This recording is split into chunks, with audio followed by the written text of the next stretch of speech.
Simplification by subject proved to be an extremely challenging problem. I can't remember the figure, it is in the paper off the top of my head, but I ended up with about 150 different topics. And the problem is that any given paper will not just cover one.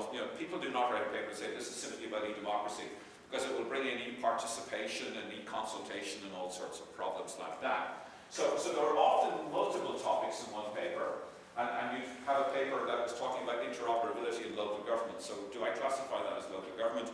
Do I classify it as interoperability? And similarly with e-democracy and e-participation. So to try and solve that problem, I looked at possibilities. I said, should I choose the dominant topic? Should I use multiple topics? And if so, I'm going to allow 2 or 3 or 4. How many? How broad and narrow is a topic going to be? So is local government too broad a topic, or is that narrow enough? Is e-democracy too broad, or should I focus in on e-participation and e-consultation, whatever?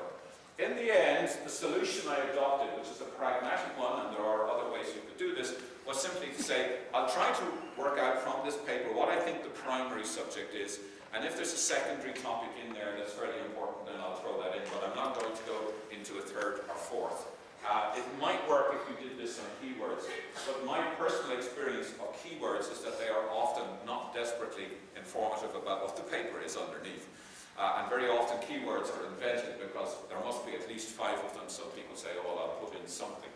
So, having done that, sat down to read through, I will be honest, I did not read 544 papers. I read the abstracts of all of them, I read the conclusions of all of them, and in some, I read what was in between, and in some instances I did read the paper. I would have read a lot of them anyway, because as editor of the journal, I would have read a lot of these over the years, so some of them came back to me. What was interesting, I found some really great papers in there, and I said, God, I really should go back and reread these when I have a little more time, and I pointed some of my PhD students at some of these papers and said, you really should read that. That's very good. I'd forgotten. So that was one of the spin-off benefits of actually doing it. I did this in Excel. That was a mistake. So if anybody's ever doing this, please do it in Access or something like that. That's one snapshot of these vast spreadsheets, and there were 12 or 14 of them, not just the 9 years, but there were various sub-analysis spreadsheets. And Excel, of course, has problems to all the usual things. We start cutting and pasting, and it mucks things up. So I decided about halfway through that I really should have set up a database. But by that stage, I said, no, I'm not going to retrofit it at this stage. I'll start with Excel. So I will do it as best I can. So let me talk about some of the findings. There were about 150 topics. These were the most popular ones on my analysis. National papers being the commonest. That was only just over 8%. And a national paper I define as something that says, an overview of Slovenian e-government, right? Or the development of e-government in Saudi Arabia. Something that just gave a kind of national picture. Those of you that know or that are familiar with the journal know that we set up a number of years ago a country section specifically in the journal particularly for smaller and third world countries, developing countries, where we could allow people to publish these kind of national papers. Evaluation papers were second most popular then, as you can read yourself down through e-democracy and so on and so forth. But even the website analysis type papers were only about 13 out of the 544. So you can see how thinly, how broad a church this is, which I think is one of the reasons that e-government continues to grow and spread. There's simply so many areas that you can go in it, whereas e-business, to my mind, is a much more narrow field. E-government is very broad, and if you don't happen to like e-democracy, well, you can go and talk about interoperability. So those are the most prime topics. Looking at research methods at the top level of the 6 types, now we get a very distinct pattern, as we can, not surprisingly, perhaps conceptual and case studies and investigative studies are there. What to me is quite interesting is very little theory. Now this reflects a wider problem in e-government research. This is not a particular feature of this conference. But there's very little theory, not much technical, and very little methodological. If we break this down to the next level, we can see that the dominant forms are the purely conceptual, conceptual is a bit unfortunate, but I didn't have an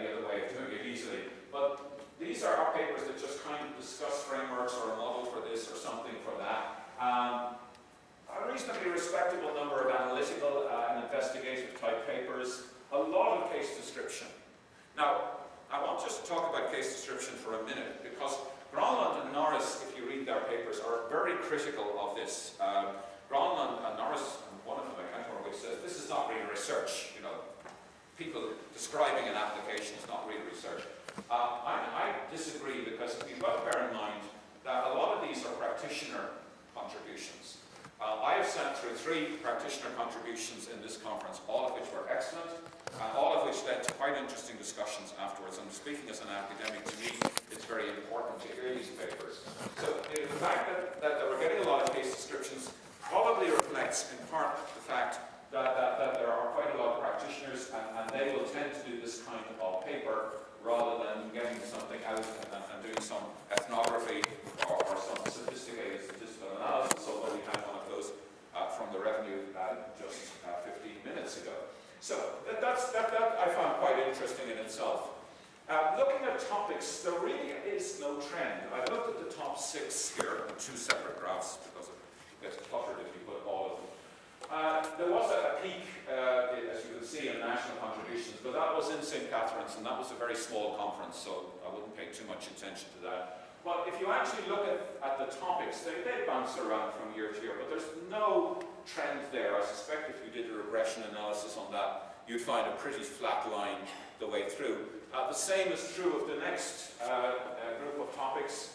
There's no, to my mind, very obvious pattern in any of these things. Topics come, topics go, and there's a certain amount of random variability there. Somebody commented to me yesterday that they thought the papers this year were better than they were in Westminster, and I said that may well be true, but my experience is that there's 6 streams and you're dropping into one of them, so there's a very strong element of random selection in the quality of what you actually hear.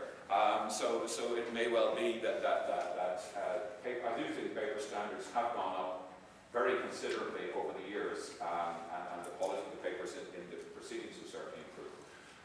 What's interesting is there are actually trends when you look at methods, and there's quite a distinct decline, as you can see, in the number of purely conceptual papers, and also the number of case studies not maybe quite declining, but an increase. I think you see in the red line there at the bottom of the number of investigator studies that are going on. In other words, the number of people that are doing more formal types of research, maybe using data gathering, survey, and this kind of information for the research.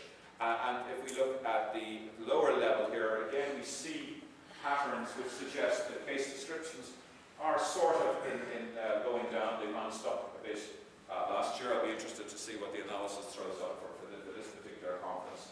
And again, the red line is showing the investment for the investigative and analytic type papers increasing. So I think actually that's probably a good thing. It's a sign of maturity in the field that we're starting to get deeper research of that type going on.